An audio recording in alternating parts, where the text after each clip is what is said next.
Welcome to your in-depth horoscope forecast for week commencing the 24th of August for the Sun or the Ascendant. If you've yet to subscribe to my channel, I'd be honoured if you did so now, especially if you do comment, because I do answer every single one. Also, you can join Elisa and I on the daily astrology and video show. You can see your written daily horoscope there. I explain the dominant astrological feature of each day. Elisa gives a more spiritual dimension. Or you can download now, free, beneath here, your natal horoscope report to find out exactly where all your planets are located. Now this week begins with the Sun in the sign of Virgo still, along with Mercury. Now Mercury, of course, is the ruler of Virgo, so this presents an opportunity for precision. But we're going to need it this week because on Tuesday there's a quarter moon in the more exuberant, buccaneering sign of Sagittarius. And it's possible that this could see us promise to do things for people in good faith, which may prove actually a bit difficult to deliver upon.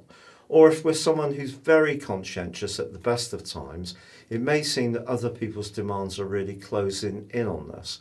So it's just a reminder to reinforce our boundaries. Now Mars, the planet of desire, is still in a right angle with Saturn. This has been going on all month. And of course Saturn is in retrograde, as is Mars. So the clue here is that if we're wanting to make progress about something, we're probably going to need to factor in that it might not go quite as quickly as we like, because Saturn can be like almost a brake that restricts and limits us and creates frustration, quite frankly.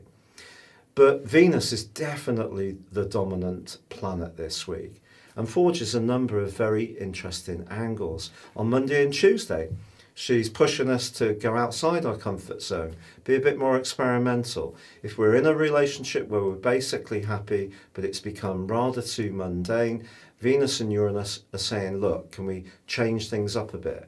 Reimagine how we can do things to recreate the spark. But also Pluto is in conflict with Pluto this week. Now, tiny Pluto is very influential because it is about power. And so when we have Venus opposite Pluto, somebody could offer us something. It may be to do with a business proposition, it may be a financial situation, or it may be affection. It could even be sex. But when Pluto's involved in the mix, we need to be a little bit aware of as to if there's any leverage involved, any catch. But someone may really present something or themselves in such an alluring way, it may be very hard to resist. And also Venus is forging a quite beautiful angle to Neptune. This is one of the most glorious of all the Venus-Neptune angles, and it can promote the potential for true love. But it is also true to say that Venus is in opposition with Jupiter, which is rather an exuberant link, which kind of encourages us to have fun, to be, although Jupiter's weakened in the sign of Capricorn, it is saying, look, if we can break out and enjoy the good things in life, perhaps spoil ourselves a little bit, because Jupiter can be in Capricorn about luxury, and Venus in Cancer is about creating a reality that's rather warming and comforting. So you can see an enormous welter of different planetary influences. The best thing each of us can do is be conscious of sincerity, because with Venus in Cancer, it's a very nurturing, it's a very lovely location, and it can bring out the more mothering instincts within us. But I think if there is somebody perhaps dazzles us with that Uranus energy, who's rather different and dashing, just be conscious of the Pluto energy as well, because the potential for something magical is there this week, but also for some kind of grand deception too.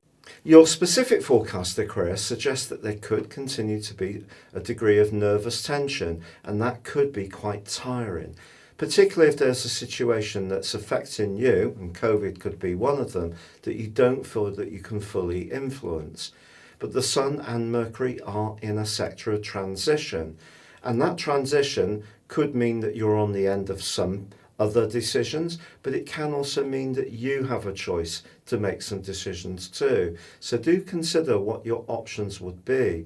With the quarter moon in the sign of Sagittarius, one thing I don't think you're particularly like this week is any form of politics. You need to feel free and that your associations with others are not based on any conditionality. But Venus, the planet of relating, actually forges a number of very positive influences this week. But if you have someone who offers you, lays on the charm and offers you some kind of opportunity through your work, but you feel in your gut that there's some kind of catch, then don't ignore what your sixth sense is telling you, for sure. Thank you so much for having joined me. It's been a real pleasure being with you. If you'd like to ascend above your zodiac sign and embrace more serious astrology, please check out my affordable range of astrology reports. You can get 30% off a forecast and a character analysis, or you can check out my one-to-one consultations and see my testimonials below. But for now, stay safe, take care, and good luck.